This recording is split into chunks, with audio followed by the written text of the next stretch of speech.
Depuis 2013 et 2015, il y avait eu ces vagues de violence en Centrafrique et cette zone n'avait jamais été touchée jusque-là par les violences.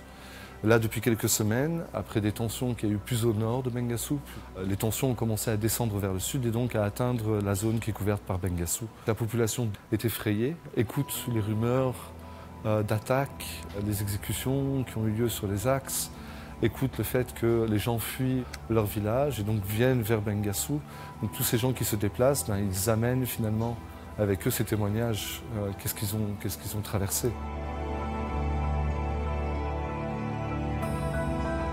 Souvent, les combats ont lieu en périphérie des villages ou des villes.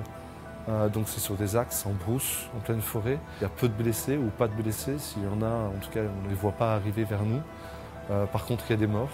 Les gens sont froidement exécutés. Ce que nos équipes ont pu voir, c'est une histoire de 3 membres d'une communauté qui sont arrivés et qui ont disparu pendant un court moment, pendant quelques minutes, pour après finalement voir que des restes du corps mis dans des seaux en plastique et mis le long de la route. Donc voilà, là on parle, c'est vraiment la politique de la peur, c'est qu'on exécute des minorités et on va mettre en avant ce niveau de violence pour effrayer les autres. Les gens qui avaient du bétail, qui alimentaient les marchés, ne viennent plus ou essayent de contourner cette zone-là. Parce que bien évidemment, s'ils sont pris par ces groupes armés, ils vont perdre leur bétail et ils vont peut-être perdre leur vie. Donc finalement, c'est tout le système économique qui se paralyse, c'est le système de survie pour cette population, parce que cette population est finalement un petit peu loin des projecteurs, c'est pas à Bangui, on est à 700 ou 800 km de Bangui, on est en pleine forêt, où les services de l'État n'arrivent pas ou peu. Donc finalement, c'est déjà une population isolée, et en plus de ça, on ajoute ce niveau de violence.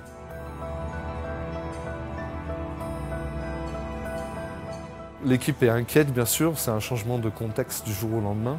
Donc c'est vrai que les activités qui sont à l'extérieur de la ville de Bengassou sont freinées pour le moment. Donc ce qui est sûr, c'est qu'on rassure tout le monde qu'on est toujours présent dans l'hôpital, que nos services seront ouverts 24 heures sur 24, 7 jours sur 7.